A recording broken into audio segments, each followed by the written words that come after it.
Get ready to meet the next big name in cinema. Because while Harris Dickinson steps behind the camera for his directorial debut with Urchin, it's Frank Dillane who steals the show and your attention. But here's where it gets controversial.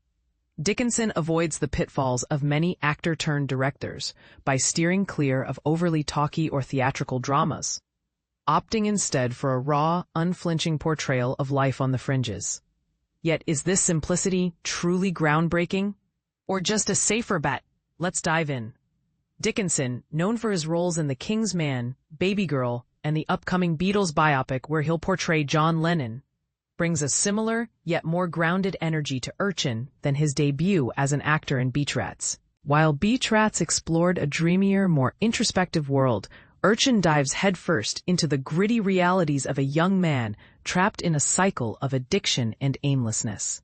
Dickinson trades the subtle, closeted tension of his earlier work for a kitchen-sink realism reminiscent of Ken Loach, crafting a story that's both afflicted and deeply affecting.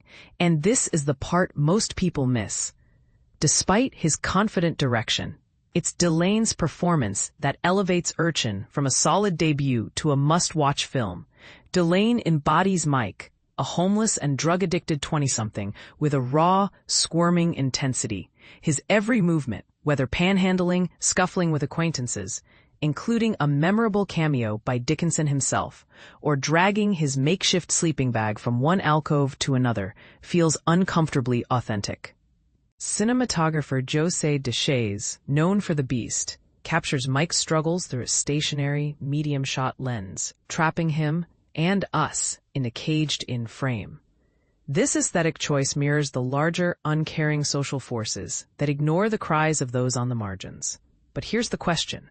Does this visual style deepen the narrative, or does it risk alienating viewers with its unrelenting grimness? As Mike's self-destructive behavior catches up with him, mugging someone in surveillance-heavy London proves to be a particularly poor choice. He begins to dissociate, retreating into dark, cave-like mental spaces. These expressionistic sequences are Dickinson's most effective moments, offering a unique glimpse into Mike's inner life.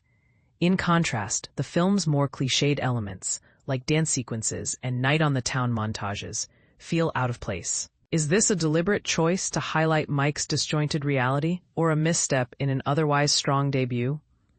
When Urchin relies on Dillane's performance, it soars, whose scraggly appearance and beaten-down demeanor are undeniable. But it's the complexity he brings to Mike that's truly remarkable. This isn't a character defined by redemption or inspiration. Mike is entitled, irresponsible, and frequently embarrassing, yet charmingly childish and conniving out of necessity. Dillane's ability to balance these contradictions makes Mike magnetic, even or especially when he's making predictable mistakes. But here's the debate. Does this complexity make Mike relatable, or does it risk making him too unlikable for audiences to connect with? When the film shifts focus away from Mike, introducing a love interest, Megan Northam, and a boss, Amber Waked, whose patience wears thin, Urchin's more cliched portrayal of homelessness becomes apparent. Thankfully, it never veers into melodrama, maintaining a distinctly British tone that sets it apart from indie Hollywood fare. Combined with Dillane's performance, this is enough to make Urchin a respectable debut, one that breaks free from cinematic drama conventions to find truth in its low-key turmoil. Now, over to you. Does Urchin succeed in its raw portrayal of life on the fringes, or does it fall short in its attempt to balance authenticity with accessibility? Let's hear your thoughts in the comments.